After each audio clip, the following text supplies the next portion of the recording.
Accucare Physical Therapy and Sports Medicine in Brick, New Jersey offers a state-of-the-art facility with all the best and current treatments. With athletic trainers, massage therapists, and doctors of physical therapy, Accucare has everything you need to stay healthy and perform at the highest level. Cupping, stretching, laser therapy, compression boots, and a full-body cryo chamber are just some of what you can expect at Accucare. Check out their website and social media links in my bio. No prescription is needed to see them. So call them today and start feeling and performing at your best. Again, thank you to Accucare for sponsoring the Shore Football Report.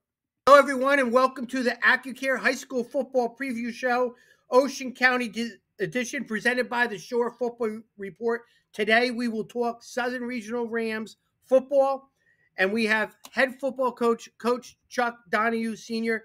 Coach, thanks for coming on the show. Thank you for inviting us. Awesome. Always a pleasure. Always a pleasure. Coach, before we talk about you, and we have so much to talk about, I don't know if you realize it, two big things happened with the Shore Football Report. One, we have now a sponsor, Accucare and Brick, physical therapy. And you know, as well as I do, it's important to make sure that your athletes are properly stretched and rehabbed and also trained the right way, right? No question. Yeah, she's awesome. She's got the high-tech technology. She wants to be involved in all the Shore Conference programs with the athletes, and Pam Anthony is the owner and founder and has been nothing but great to the Shore Football Report. She listens to all the shows. She wanted to know who was talking today. I told her it was you. Real excited. So we're excited to have Accucare as our sponsor, Coach. Okay. The other one. I've been on the site. I've been on the site and took a look at it. So the other news. Got a good one there. The other news, we got Scott Stump, who is the true reporter. I'm the phony, but Scott is back after 7 years, kind of laying low. You know, he was covering your football many, many years ago. Oh, yeah. Did a great job. He's a good man. He'll do a great job and add to your program. Yeah, he's awesome. He's really antsy about getting back on the saddle. He went to the Old Shore Classic. He wanted to see how it would feel, and he goes, I'm back. He's excited. That's good. So, that's good. Stumpy hire. I did a vote on my Instagram, and 50% of the people said they had no idea who he was, and it was the players. And then the other 50% were guys our age, you know, coaches, parents, and they were like, yes. So I tell the players, you'll know who he is right away with his body of work. Oh, yeah, he's a grinder. He's a good man.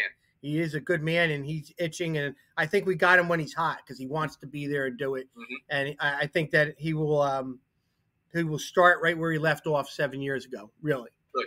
Coach. Let's talk. Let's talk about you now. This is interesting because, wow, I mean, I love history. I love history. I love knowing about where people started, and I love the process. I love it. You know, to me, I think that's the best part of knowing everybody's high school preview shows. This is your 49th season and 51 overall?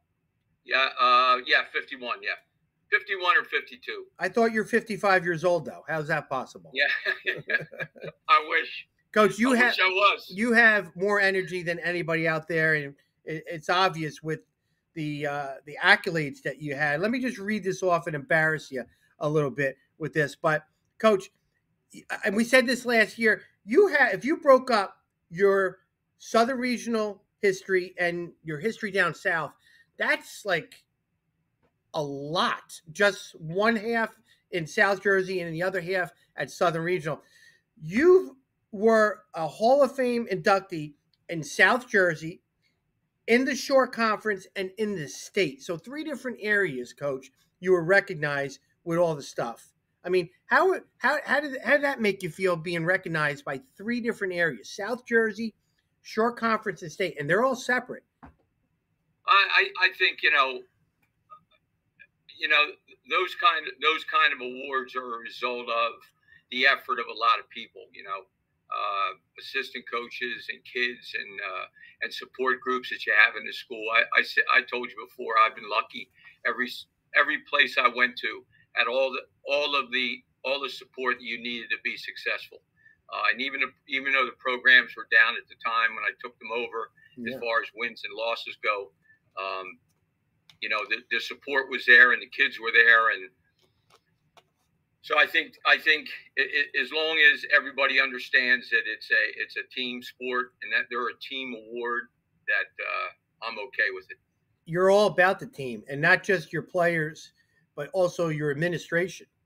I mean, Yeah, you're very good with your can't do it administration. without it. You can't do it without the support that you need, and you can take a couple no's along the way, but you can't take a lot when you're trying to win football games. And I've been lucky to have a lot of people say yes along the way and give us what we needed to be competitive. Everywhere you've been at, and I did a lot of research through the months. What you left your legacy, and you left, and then they became administrators high up in the food chain or coaches in other places. So you kind of left a place in good standing, and then you moved on. You left a place in good standing, and you moved on. You were at St. Joe's Hamilton for 7 years. You won 2 division titles, and you won a state title in 1977, the South Jersey Parochial Bay, right? Yes. Yeah, I mean, then you left there. You were at Haddon Heights for 5 years. Had a good run. You won 26 games there. Then you went to Buna. Is it Buna or Buena? It's down there. It's pronounced Buna. In Buna. Buna, it's pronounced Buna. Some people aren't from there, pronounce it Buena, but down there it's Buna. So Buna for 12 years there. You had another great run, 2 division titles, and a state championship at 1988 South Jersey Group 2. Who was that running back you had? It was a real big fullback-ish guy. That was after Keon Davis. He was after that. He was a legit dude, big, physical, tough. Ended up being drafted in professional baseball. I'm almost positive it was Miami, but maybe not. If I think it was Miami Marlins. He was in minor league baseball for a few years, then was professional boxer, heavyweight, real athletic kid. Talk to him every once in a while, but that was towards the end of my time at Buna. Keon was there. Well, matter of fact, he was just going to be a senior when I left. Those 3 schools added up to 24 years. To some people, that's a career. You came to Southern Regional, and the remarkable thing, Coach, is that you came to the Shore Conference and you didn't blend in. You made a difference, and you made a difference not only at Southern but in the whole Shore Conference. People looked up to you, people listened to you, and you made a difference. This is your 25th year at Southern, 3 division titles, and 129 wins later. You're on your 25th season. Did you see, when you got hired at Southern, did you see yourself being here for 25 years and doing all this stuff, having NFL players, all these guys going to college? Did you see that? Was that your plan? I'd like to say it was the plan, but when you start off, you're just, you're day by day, and all of a sudden it's 24, 25 years, and that's the way, that's just the way you look at things. And I was always intrigued by the Shore Conference. I had opportunities to see teams, particularly in playoffs and things like that. I was at the Brick Camden game back in 1974 at Atlantic City Convention Hall, and there's just something about the Shore that intrigued me, and it was everything. The conference is everything that I thought it was and more. There's a lot of good men in the conference. There's a lot of good football, a lot of good players, and it's been it's a challenge. You got to stay on top of your game every year. You can't drift away. You got a clinic. You got to do all the things that to stay respectable in the conference. But no, I would have never thought 24, 25 years. But like I said, looking back, it flew by.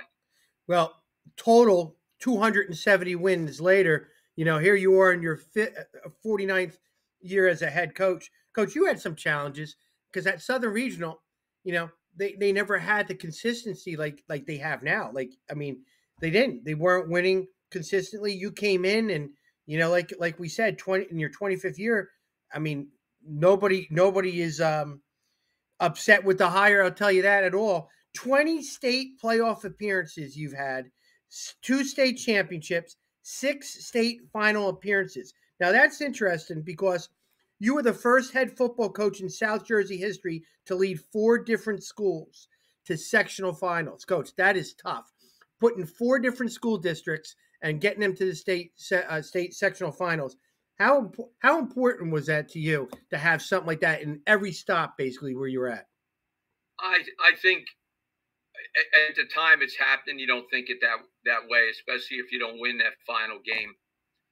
There's an emptiness that you carry around for a while. You don't forget those games, but I think it's a compliment to our players that they got through those situations and got to those points. We had good staffs. I think when you get to the final, you're playing a great football team, not a good football team. You're playing a great one, and we came up short in a few of those games. We won a couple games, but yeah, I just think that's all part of it. And again, I go back to the support that we had as programs in each one of those places, and it was new. It was new for them, to get into those games. It was something that was exciting and fired the community up, and it was fun. I hope we get to do it again. I will tell you this though, my wife's a teacher in Stafford, 4th grade. I mean, I would always hear about how great Southern was doing because her kids were excited, and Chuck Jr. would bring all the seniors there. I guess it was awesome. Great, very, very. Chuck does a great job promoting all the sports. He really does. Oh, yeah. But the thing that really hits home is that my wife has friends that go to your camps and all this. They don't know all your records. They don't know it, but they know you, and they look up to you. And whatever you say, they do it to a T. I just had my daughter. She has a couple female friends and a couple football players too in the middle school. They were talking about your camps, and they were talking about you and all this. And they're not talking about the championships. They're talking about the culture. I mean, they just love being around it. That's something special because you got alumni that are working your camps, guys that come back. Mike Jazicki, Clark Harris come back. That's special, isn't it? Oh, yeah. No doubt. I mean,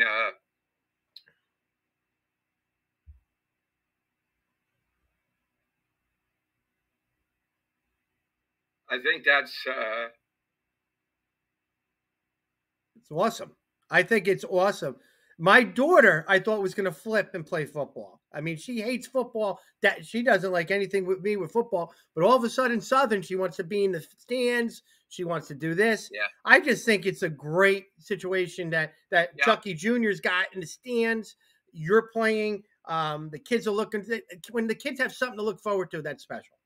Yeah, and I think I think one of the things is you always want kids to come back.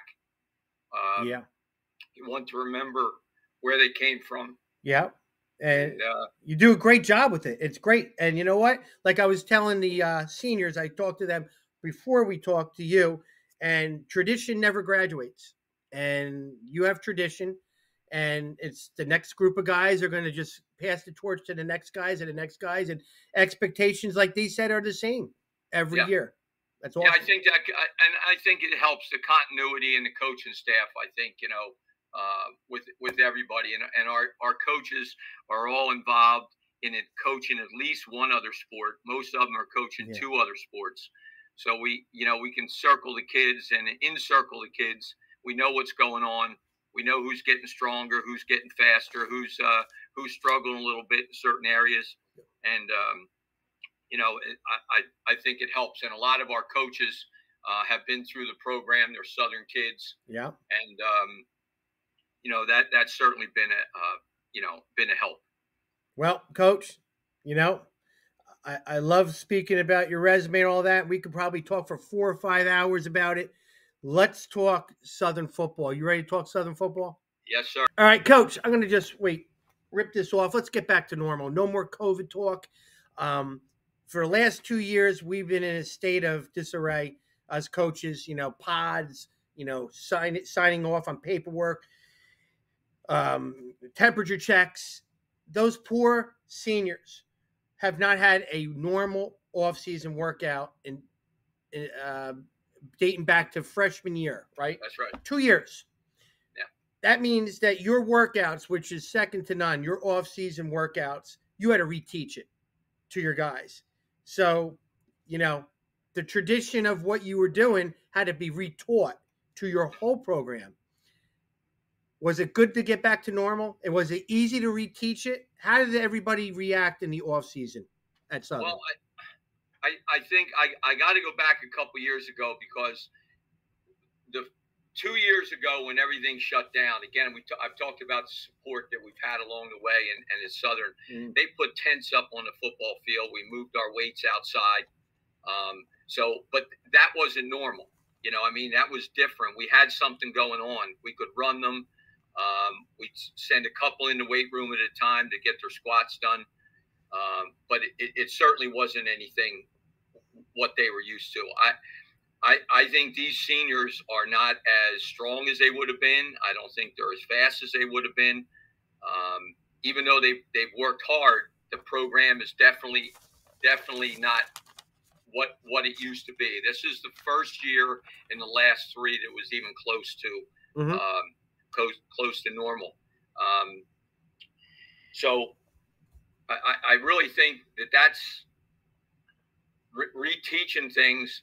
We weren't cleaning for a year. Wow. We weren't doing a lot of pulls for a year, so they had to be retaught.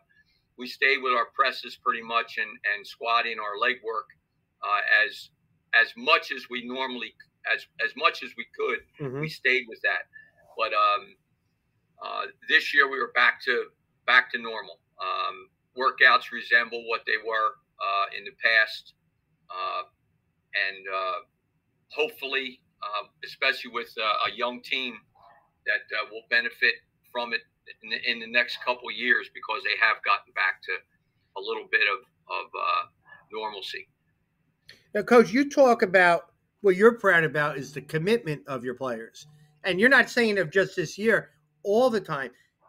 How was your commitment this year, coming back and being in normal? It was good. I mean, you lose some kids along the way because there's other distractions and other things that come in their life, maybe an interest more in another sport or a job, and all of a sudden the car insurance becomes becomes part of the growing up thing. But I think that our kids respond very well. I think they like each other. They like being around each other.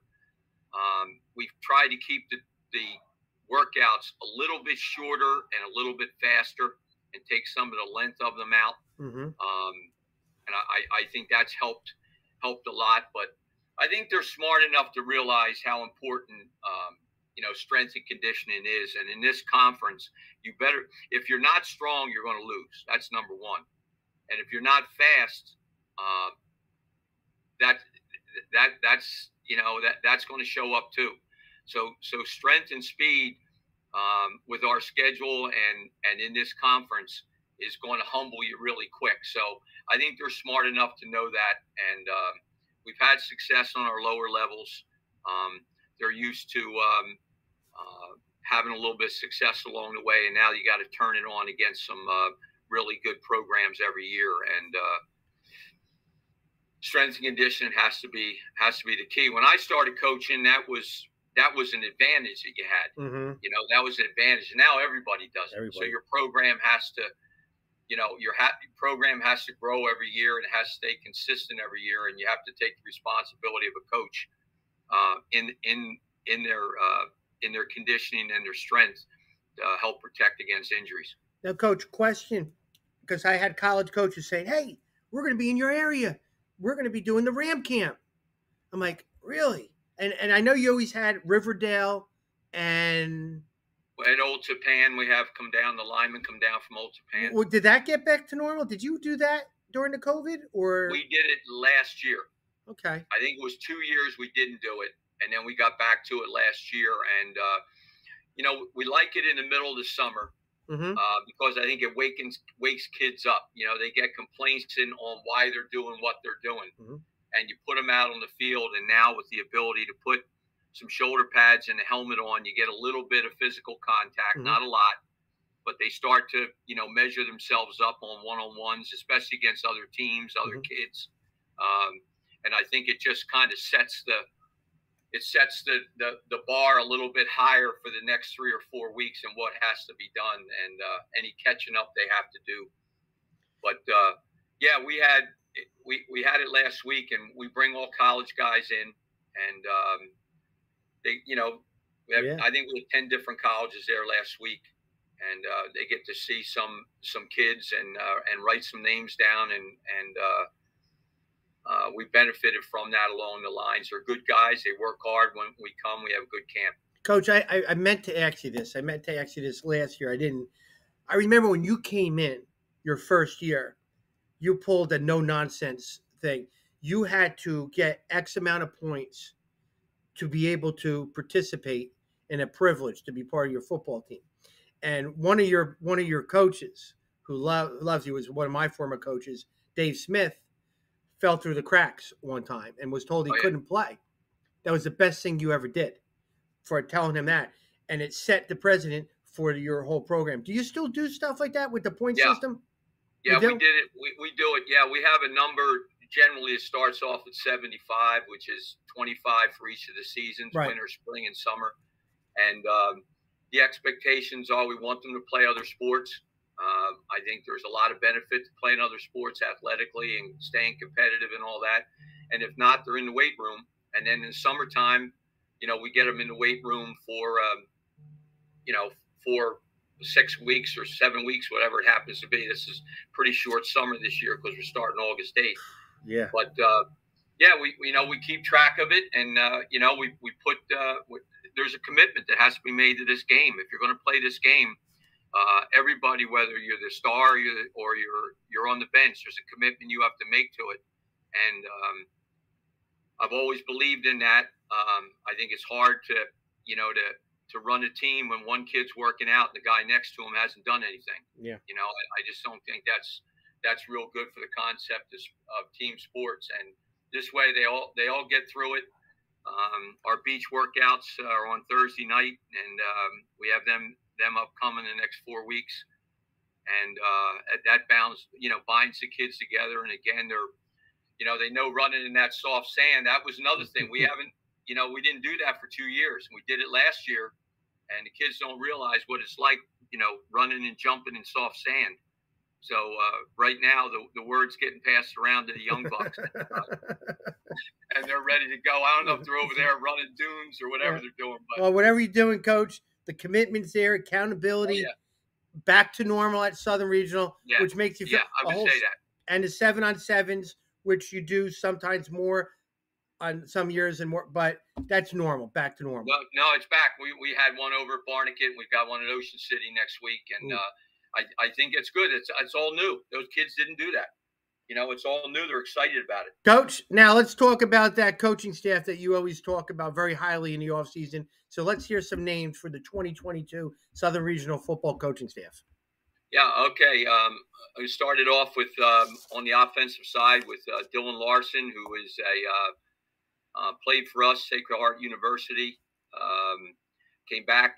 He's a weight room instructor.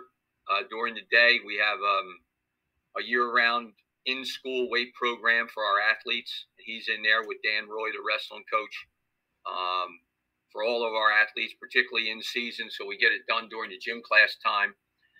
He's done an outstanding job as the offensive and defensive line coach. Eric Fierro played for us or signed his college. He's away right now at summer camp up in Maine, but he handles our quarterbacks. CJ Temeldon is again played for us, Moravian College, and he's a running back coach and is currently winter and spring coach. So he's got his running backs out there, and it's a noticeable difference. Eric Sharkey played for us and Rowan University, was a captain up there, outstanding player. Receivers and deep secondary coaches. Chuck helps a little bit with the offensive line when he can get over there during the week when he doesn't have games or something like that. So he's a big help. He does all our communication on the website and all that kind of stuff. So, he's really good at that. And Matt Abato was on the first team when I came here, as well as Eric Fierro. And he's the defensive coordinator, does an outstanding job. So that's really our varsity staff there. And then our freshman, Andy Beckett, who used to be with us. Andy was I coached at Haddon Heights when I was there. Coach him and his brother up there. And Andy ended up going to Rutgers, was an All-East player there, and was in Cincinnati Bengals training camp. He's an 8th grade teacher, so he knows these guys coming up. So they don't get anything over on him. He knows them well when they come up. So from the 8th grade program.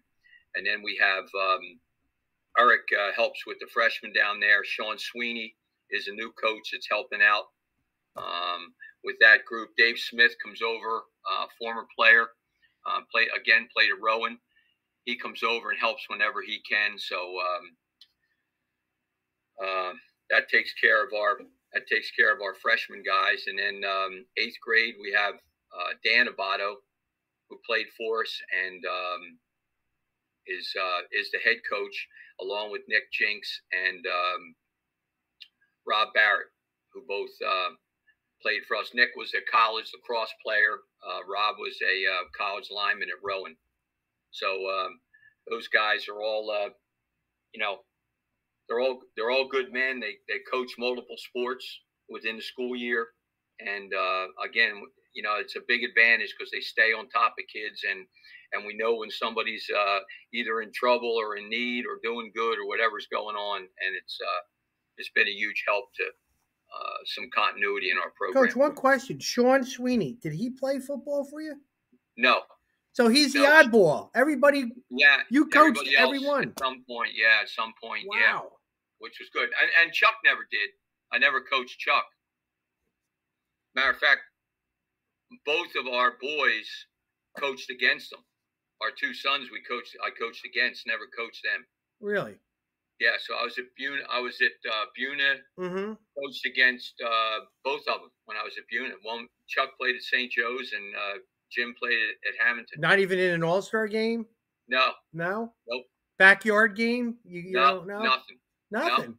No, I was lucky. They all had good coaches. They were all in good programs, and I felt very fortunate that they were in the programs they were in. But, yeah, everybody else except for Sean. And Sean's been a welcome addition to our program.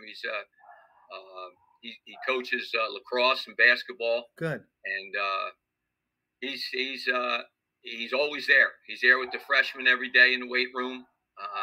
Volunteers his time. He's excited about coaching, and we're glad to have him. I'm fascinated that 95% of your staff you coached. That's awesome.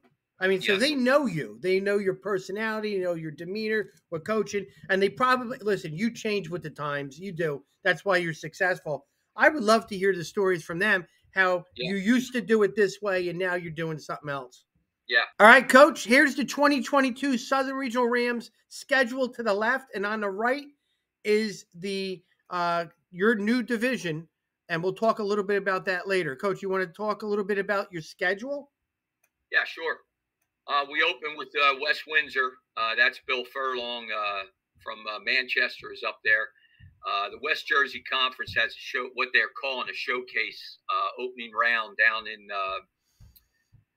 Ocean City. And I think it runs for 3 days. It's the second or third year.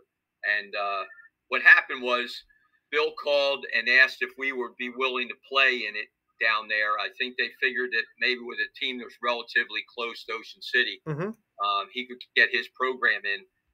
His team was not picked for that weekend, so we agreed to play it. So we're playing up there on I want to say it's the 26th, Friday the 26th. Yeah, that's what it's on of August. We have a bye week after that. We were looking for a game, didn't find one. With the change in our offense, probably not that big of a deal. We'll get a game under our belt and then a couple weeks to get ready for a really good Toms River North team. That's followed, I'm pretty sure, by Long Branch. And we still have Central. Jared Pigeon's up there doing a really good job. We have Central. We have Lacey. course, Lou always does a good job there. Mm-hmm. Middletown North this year. We had South last year. We have Middletown North this year. So I think it's a very competitive division. I think it's the second biggest division running through the shore. So we'll have our hands full with it. And but we have Rumson. We have Rumson too, which we were supposed to play a couple years ago, and then they redid the schedule to make it more countywide. So we didn't play. I'm not sure how long it's been, but a long time since Southern played Rumson. So yeah, it's a good schedule, and that that's why you coach. That's a competitive division to the right. Oh yeah, I've seen those guys in 7-on-7. Tom River North, I think they're returning 19 starters back, and they got a very talented junior class, a very talented sophomore class, as well as you do too.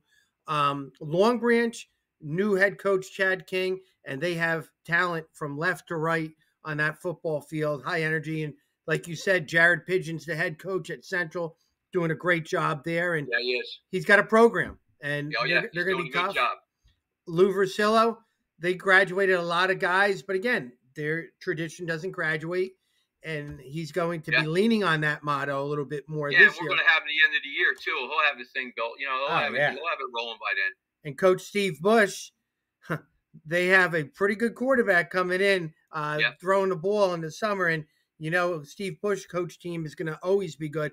But include yourself too. That's 6 very competitive teams that all have the same expectations, Coach. Yeah, I agree with that, and I agree with what you said about Steve. I have a lot of respect for him, and from the time he was a Manalapan, and then left for college football and came back, and he's a class guy, and we played him a couple years ago, and look forward to playing him again. Different teams. I mean, I don't think Southern has played Long Branch in a while, right? Yeah. If that, The only team, really, we played recently. We played Middletown North. We played Lacey recently on a string of maybe 3 or 4 years, and then with Central being an original Thanksgiving Day rivalry for years, we've tried to keep that going as much as possible. I don't think Southern ever played Rumson. If they did, maybe way back in the day. Yeah, it would have to be, because I don't know if they did. I know in the last 24 years we haven't, and that there is good a program as there is in the state. They are, yeah. So I mean, there's going to be some different teams on your schedule that traditionally you haven't been playing. Yeah. All right, Coach. Let's talk offensive, defensive schemes at Southern Regional for the 2022 season. Well, Coach, we're making a change offensively. We lost a senior-dominated line last year, and with our conference, we just feel that we're going to the flex bone, where we're in a position that we don't have to, block 1 or 2 guys up front, and we can read them. We feel that we have a couple kids at the quarterback position that are capable of doing it. They're both physical kids, both smart, and I think it'll help our line of scrimmage. We'll be okay at center and guard. We have some experience there and some size. We have some fast kids that can play the offensive tackle position, where they're either double teaming or going up, as on linebackers. Mm-hmm. So I think it's a situation where an inexperienced team, we can. The plan is to be doing something that nobody sees during the year and only has a couple of days to get ready for it. Yeah. So that's the direction we're going into, and I'm personally familiar with the offense. The staff is getting caught up on it, and the kids will be getting caught up on it starting next Tuesday night, which will be our first practice day of the summer. And we're going to introduce that, and then defensively, we're back to an even front, probably closer to a 4-3, 4-2-5 look. Again, where we want to complement our offense by being a pressure defense. So the teams have to get ready for a lot of pressure up front, as well as the flex bone during the week, and hoping it buys us some wins along the way. So that's what the plan is for the year, and the kids are excited about it. And looking forward to getting started. So I think it's important, and our kicking game is going to have to be really good. I mean, really good. Not only from the standpoint of blocking kicks, but also covering them. The ability to shorten the time length that you have to play some of these teams. Field position, those kind of things, and I think we can control our blocking and tackling through good coaching. And Always, yeah. If we can do that, then I think we can continue to be a competitive team the rest of the way, and I'm excited about it. I always found it intriguing that I never did it, read a D lineman, but if your D lineman's getting so overpowering your offensive lineman, don't block him and make him wrong. Yeah. Right? Don't have a guy fighting. Just go to double team and read him and make him wrong. Sounds easy. Sounds easy. I think that's it. I mean, and again, you're going to be playing. We're going to be playing some war daddies up front. We're going to miss some reads, and the quarterbacks are going to miss them once in a while. But I just think it fits our personnel where we are right now. We lost Nick Knapp for the year, who was had gotten a lot of varsity experience last year on the line. So that thinned us out even more, and I just feel very confident that we're doing the right thing at the right time. And time will prove us right or wrong. Coach, this part I like. It's the top position groups. So the Short Football Report did a lot of research on everybody's programs. I dissected Southern Regional. I hope I'm right. And here it is. Okay. Offensively, I think that your backfield, your quarterbacks and running backs are your strength. And now that you're doing a different offense, would you agree? Yeah, I think they're going to have to be too. If they're not on paper, they're going to have to be once we get started, because a lot is asked of those backs. We were the last couple of years we were heavy with Jaden offensively, and now all of a sudden this thing gets shared real quick by a lot of different people, and the blocking has to be outstanding. So I think we have depth there. I think we have competitive kids in that area. We got some kids that can run, either both older kids and younger kids that can run. So I'd have to say that that's probably especially losing all of our linemen and having to rebuild that thing. But Dylan and Chuck will do a good job with it, so I'm confident there. But yeah, I'm good with it. A lot of different people can touch the football on many different angles. And on every play too. You don't even know where it's going sometimes. You don't know who's going to be carrying it. It's like an RPO almost. Oh yeah. Coach, defensively, I couldn't make a decision. The Short Football Report could not make a decision. I saw your DBs and linebackers kind of the same. You have a lot of pieces there that I know that you're excited about. A lot of those guys. Help me out. Am I right? DBs. Yeah, I'll go along with that. Yeah, I'll go along with that. We do have two experienced linebackers back in Murray and DePietro, and secondary wise we have Cristalli and Caulfield and Folletta and some other guys that got some reps in the secondary. So as compared to those three units, I think that's safe to say. I'll mention again, I think Murray and DePietro are capable of playing on the defensive line. If we need to go in that area, we've got some other kids at linebacker that we feel pretty good about. Yeah. Potential wise, they can run good. Travis Nowak and Mike Salina, and we feel pretty good about those guys as far as their ability to run. But I'd have to go along, and I'd have to say is right now going into the season, that's where our experience is. Yeah, and then with special teams, I know your kicking game's going to be solid. And you always have guys that can snap. Yeah. That's what I mean, every year you got somebody that can snap and very good at it. So you must be teaching it right there. But I think your kicking game and snappers, I couldn't make a decision with those two. Yeah, I got to give Beckett and Dylan the credit for the long snap, and I don't have too much to do with that. But no, we have been good, and I think it's very important, as you know. It's a key part of the kicking game. The most important play in the game is a punt. Nothing changes field position and changes the ball game around more than a punt. You certainly don't want to have a situation that you elect to punt and the snap doesn't allow you to get it off. So, yeah, that's really important. And we have a couple kids that can kick it. We feel good about it, and we'll let them compete it out and see who they are, who wins it out. But and like I said, I think we made a notable change in our speed with Tumeldon being with the sprinters and track, and those kids getting out and really working hard at it. That it should help our coverage team a lot. And we don't have a lot of big burly linemen, so these linemen can get down the field and cover too. So I think we'll be good at kick covering, and I'm hoping that Eric Sharkey's in charge of blocks, and I hope he steps up and gets the job done there with blocking some kicks once in a while and changing some momentum around. I love when everybody goes, your best offensive play is your punt. What play are you going to ever call that gets 30 yards every time? Yeah. I said, well, I'm not going to run it 4 plays in a row, punting, right? So, but think of that. You're changing field position. I believe in that. I believe in that. I think it's the most important play in football, and nothing can lose you a game faster, than a block punt. Nothing. Nobody knows who the long snapper is until he sails one over the guy's head. That's right. And you've had a pretty good one that's in the NFL, right? Clark Harris? Oh yeah, we've had a couple. I mean, I tell this story all the time. When Clark was a senior snapper, our punter had a hard time catching him.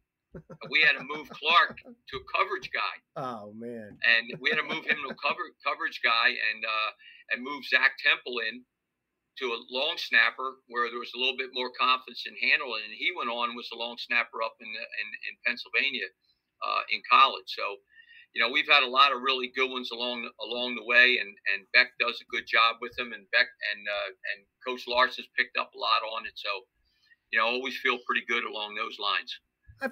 Imagine that kid going to a party and bragging that I was the actual long snapper over Clark Harris my senior year.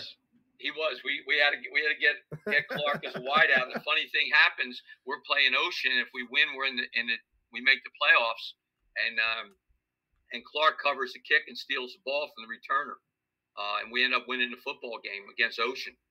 So. He made a difference, there as well as a gunner. All right, Coach.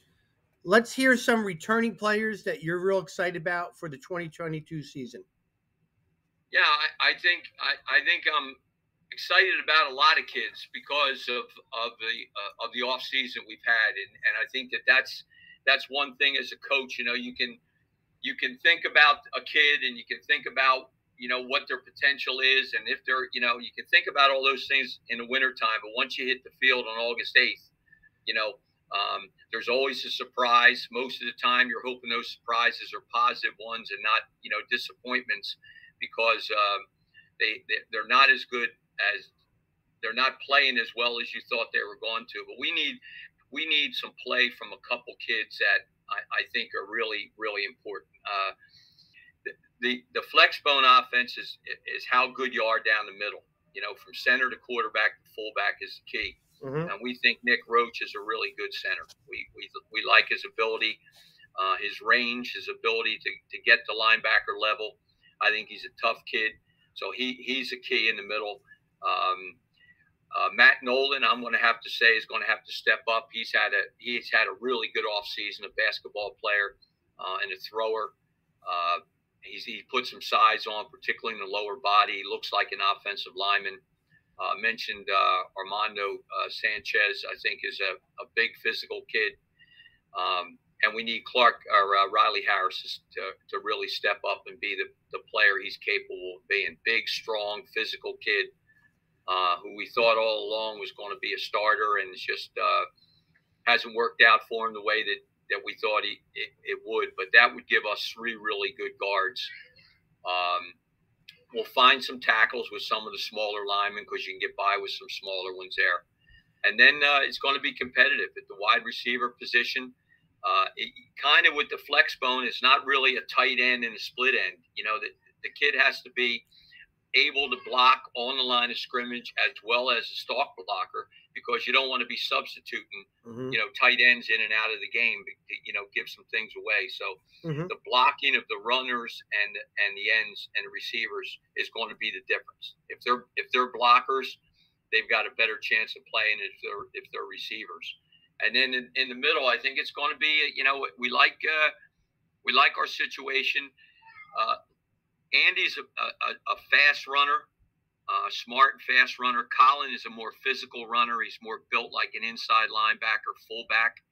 So we'll play to their physical strengths. The K Norbich kid is an interesting dude. He's a junior. He throws the ball really well. He's a tough kid, but he's just not big, so it's going to limit the amount of option that we would run with him at the quarterback position. So that's the situation we are, and we feel we have another kid in Cooper Dempsey, a sophomore, who was a quarterback last year, that throws it pretty good. So he's much similar to Caden, and I don't know if this is an offense of the future or this is an offense to get us, to 2023. I don't know. It's one or the other. Time will tell. But I think that's where we are. Defensively, we've got to come up with a line of scrimmage. Again, it's going to have to be Armando and Matt Nolan, some of those same guys on offense, which you really wish at Group 5 you could be the kids could play one way on the line of scrimmage, but it just doesn't work out. The way you want to, either because kids get banged up or need a blow during the game to get on the sideline and catch their breath. But we'll have to find defensive linemen first, because if we don't, we won't stop the run and won't have the football and all the kinds of things that we need this year. Very important. And then again, I think in the secondary and linebackers, it's going to be interesting because we have lots of kids that can play there, and we also have depth in that area, kids that match up and are going to be competitive. So maybe we'll be in a situation that at the skill position, we can go, one way with those guys and keep us a little bit fresher. So really looking forward to August the 8th and what kind of energy we bring out, how fast we adjust to the offense and make those defensive changes, and hope some kids, really come ready to show they're better players than they were a year ago and solve some of the problems that we are anticipating. I'm real curious to see how fast it's going to be from the snap to when the guy gets tackled. That's usually when the flex bone really is hitting real well. Oh yeah, and there's no question. I think because and it from running shotgun zone stuff, it's a slow operating offense. Press the line of scrimmage, make your jump cut and go. And with underneath flex bone, that ball hits faster than the defenses are used to, because most teams are playing zone. Unless you're playing Shore or one of those guys that run a wing T, you're not used to everything happening so fast. And all of a sudden, you can say, well, you practice it during the week, and I know I've been on the other side. You practice it during the week, but it's not the same as somebody that runs it every day and how fast the ball hits up in there. Life happens so much faster when you're in underneath. And I'm hoping it gains us some kind of an advantage along the way. Coach, this is a great interview. I mean, we're talking to Coach Chuck Donohue, 49 years as a head coach, and you're adapting to your talent now. Says a lot about you and your vision of your program. Like you said, you don't know if this is for the future or just for right now, but you got to, for right now, it sounds like you have a great plan. You do have a very talented sophomore class, a very good leadership in your senior class. That's a good mix. And I know you love your kids. I know you do. They'll run through the wall for you, and you run through the wall for them. So, exciting times are ahead of you, Coach. They are. And I am looking forward to it. And, the reality is there's less on this end than there was on the other. Good. So good. This is going to work for us. I believe in it. I believe we're doing the right thing. I think we have the kids that can pull it off, the coaches that can pull it off, and we're all going to find out. We're all going to find out. That's for sure. Well, you know what? When kids at that age kind of all think and believe in the same thing, anything can happen. It really can. Oh yeah. And I think that's the kind of year it's going to be. I really do. I always said with my teams, if you all did the same wrong thing, that's a play. And they would do it. They would do the wrong thing purposely. And that was a play. But, so these kids kind of can surprise everybody. with once they believe in something, and this is our mission and this is what we're going to do and this offense. But don't make any bones about it. You've been a very good defensive team for years. Oh, yeah. So you could play around with the offense a little bit, knowing that Matt Abada and his staff are going to be sound defensively. No, I think that's very true. I think that's a very true statement. I think our program is built around our defense. It's what we do first every single day.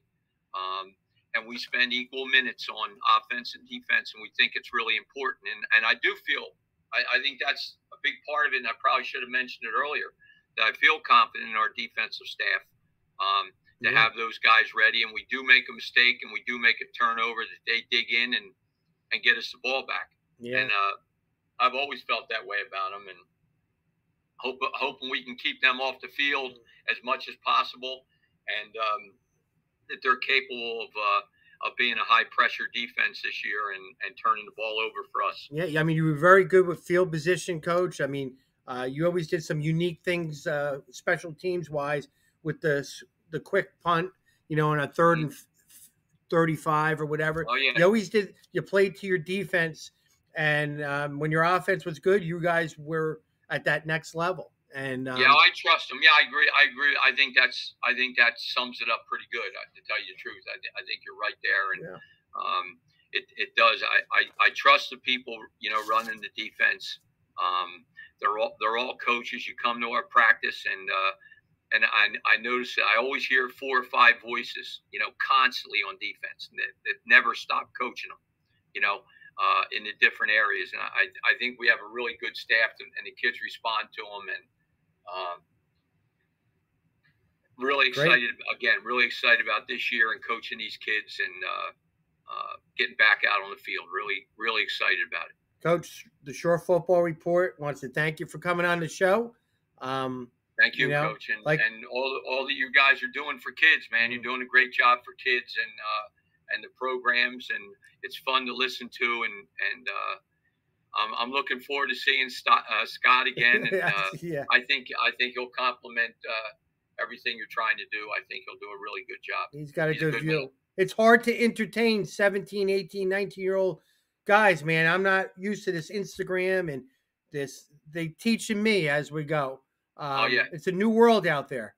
Well, I can't even get on a Zoom. I have a hard time to call in to get on a Zoom. I wasn't going to mention that you were at your house for the second year in a row, and you had to go see your athletic director to help you out for the. I wasn't going to say it, but you brought it up. That's okay. That's okay. I can take it. Thanks. Well, people that know me know. You're consistent, Coach. I want to thank you. You need anything? I'm a phone call away. I'm excited. I'll be at. Me or Scott will be at one of your practices, to see what's going on. Just keep doing what you're doing. I appreciate it. Thanks. Forever a Ram, right? Yeah. Thanks, Coach. Okay, now we have Southern senior football players and 3 outstanding ones, not only on the field, but more importantly, off the field. Let me introduce you guys first. Up in the left-hand corner, we have senior Max DiPietro, the tight end, outside linebacker. Max, wave your hand. See?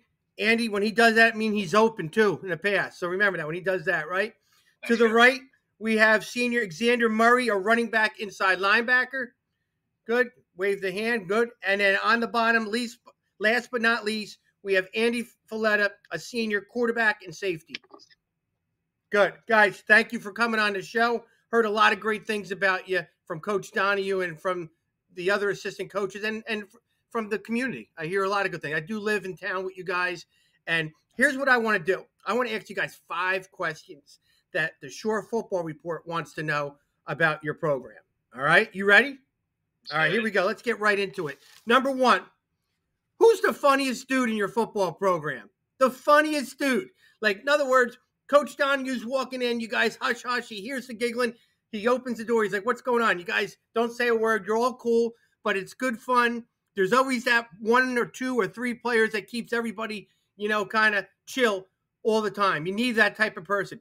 Who's the funniest dude in Southern Regional Football Program? Andy. First guy comes to mind is one of our safeties and running backs, Tom Crisali. Okay. Funny guy. Funny. I would say him. Nice. He is funny. Says the right things all the time.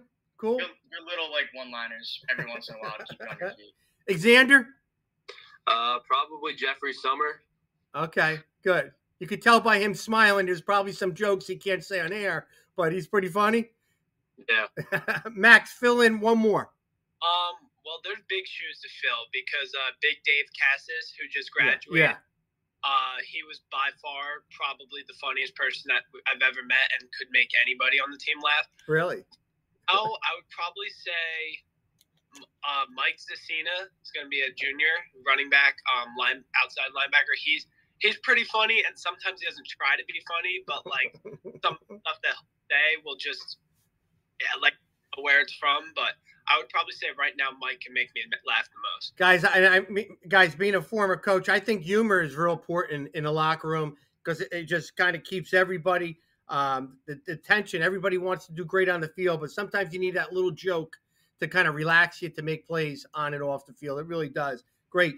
Number 2, who's the leader of the team? When Coach Donohue says he's got a message he wants the whole program to know, who tweets it out? Who has that group message or the Instagram thing, whatever you guys do out there? Who informs the whole program that we need to be here tomorrow? Max, who? I think you're really looking at the 3 right now. Nice. Because, I mean, if Coach Donohue Jr. really needs words spread out, he'll put us like text messages or pull us over to the side if something needs to get in line. I mean, towards the end of like workouts and everything, normally it's me or Andy being more of the vocal, Good, breaking us down for the most part.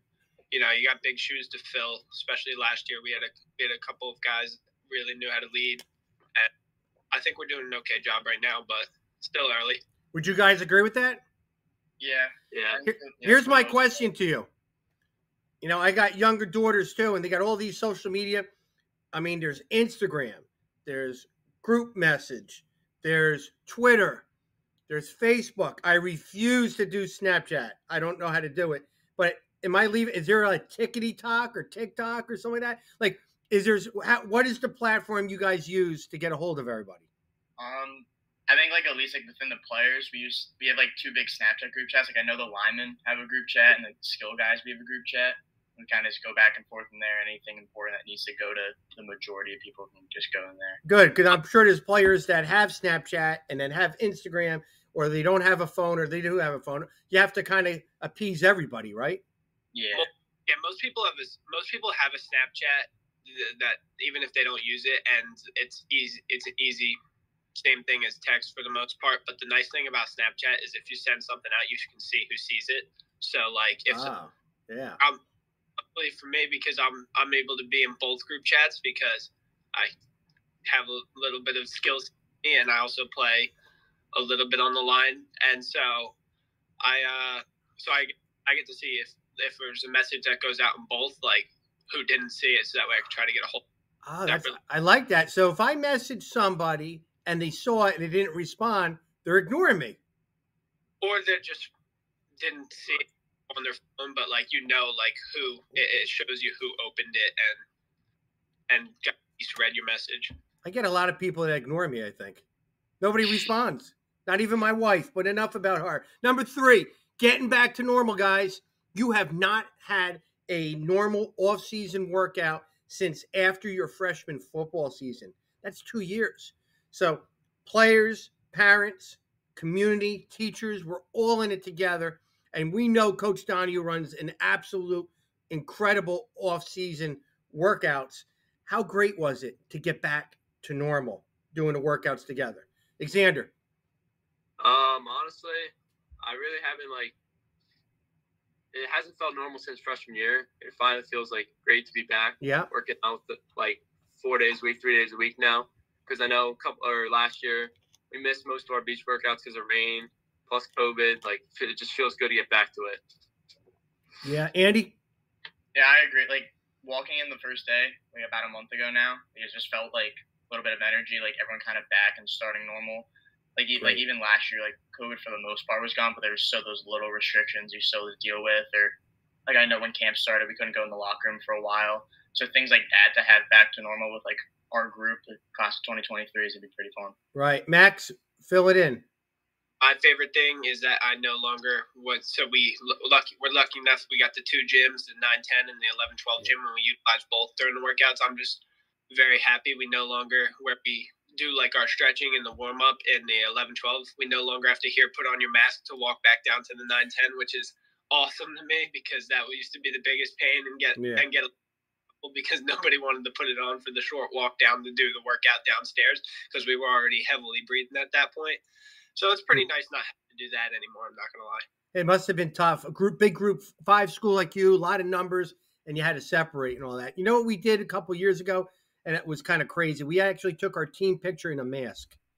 I mean, how many people can say that their team picture was with a mask? Hopefully, we never have to do that again, right?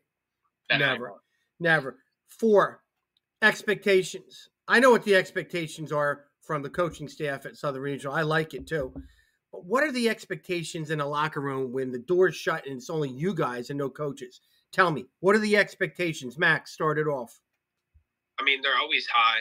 You know, you never really can look at – anytime you go into the game, you can never look at a team like they're unbeatable or unbreakable because no matter what, I mean, you could always kick, scratch, claw, and everybody's got flaws no matter how good you are. So, you know, a lot of times – not only, and I've been lucky enough, seen time on the varsity level since my sophomore year. I mean, we've been in games where we were less talented and we stayed in them, won a couple. We've been in games where we definitely were more talented and lost them. So, you know, you can never, everybody can predict, oh, well, this team's definitely going to win. They got more talent. They got more kids going to play in a college level, but none of it really matters when the lights go on, to be honest. Yeah, good one. Andy? I think our biggest goal, at least as a group, and I think this has been my goal and a lot of other people's goals, we just want to win a playoff game because Southern hasn't won one in a while. Mm-hmm. So the last our sophomore year, we didn't really have the chance to just because of the format. And then last year, we thought we were really talented and we just fell short. So even though we lose everything and expectations, like people would think are low and people just don't. There's a lot of people that don't think we're going to be as successful as we've been. Us as a group, like I know our senior class, the current senior class, we've been pretty close for a while. That's been one of the best parts about being part of this team because we're a pretty tight group. And we all want to win, and we all want to win with each other. And I think anything short of that is a failure, and we really do believe that we can surprise some people and try to win that big game. Yeah, I hear you on that. Xander? All right. Well, I feel like we have a high expectation for ourselves, coaches as well. But I don't know. I feel like most people like outside the program don't really think we're going to be coming up like to be as good as the previous season before because of how many seniors we lost and the talent we lost. But honestly, I don't really think that matters. It's just we got to put in the work, grind it out, and it'll pay off. Yeah, I'm going to talk about that in a second. Good thing. Last question I got for you guys. And Xander, you're going to start it off. Tell everybody out there, why is it so special to play at Southern Regional in their football program under legendary coach Donohue? Xander? Honestly, it's the coaching, the way he coaches, the way we practice, the tempo of practice, everything. It's just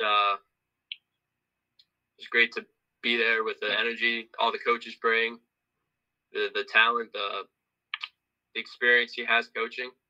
It's great to be there on that team. Nice. Yeah. Max, you want to add that? Yeah. I mean, first things first, I mean, he's awesome. And you just look at his resume. But the one thing that, especially now going into be a senior, you don't really get to appreciate this when you're a freshman and a sophomore. But looking on and looking at the kids that played for him and graduated, he could care less about wins and losses, like how much like the player and the kid and growing up, how much like they mean to him and how every kid leaves the program knowing that if they ever need something that they have his number. It's really special. And, you know, every coach says they'll be there for their player, but realistically, a lot of them probably aren't down the line. But like Coach Donohue, the moment you leave the program, you really didn't leave the program. He's always there for you, which is awesome. Yeah, I agree. I definitely agree. Andy, you want to end it on your take?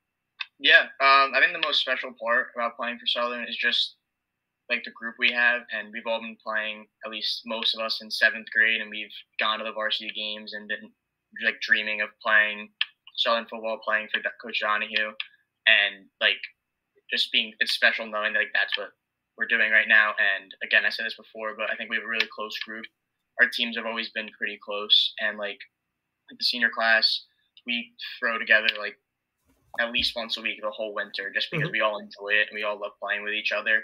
And I think it's be really special one last time, kind of doing what we love together. That was great. All three of you guys were great. I want to end it right here about tradition. You have tradition, right? Will you agree with me on that? Yeah. Tradition never graduates. Remember that. Yep. Tradition never graduates. And it's not about who you lost. It's about who you have. Remember that in life. Don't worry about what other people have. Worry about what you have. And I know what you have in your program. I did a lot of research on you guys. You got a lot to be excited about. You have tradition. You have a legendary coach and Coach Donohue. And, you know, expectations are always the same because how you guys always go after it. And I'm excited to see you guys, the new stars, come out. And that's what happens, you know, and you got it. But remember that tradition never graduates.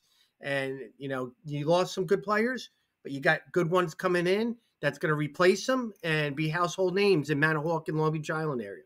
Right? Yes, sir. All right, man. The Shore Football Report wants to thank all three of you, you know, and have an successful season on and off the field.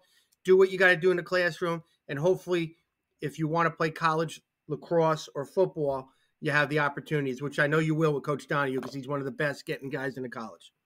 All right? Thank All right. you for having This us. will come out tomorrow. This will come out tomorrow morning. We'll see how many views you get. We do a top 20. All right. And I know you got a big fan power over there. And last year you got around 600, 700 views because when Coach Donohue speaks, everybody wants to hear it. Right? Yep. All right. Be good, guys. I'll talk to you soon. All right, Thanks, guys.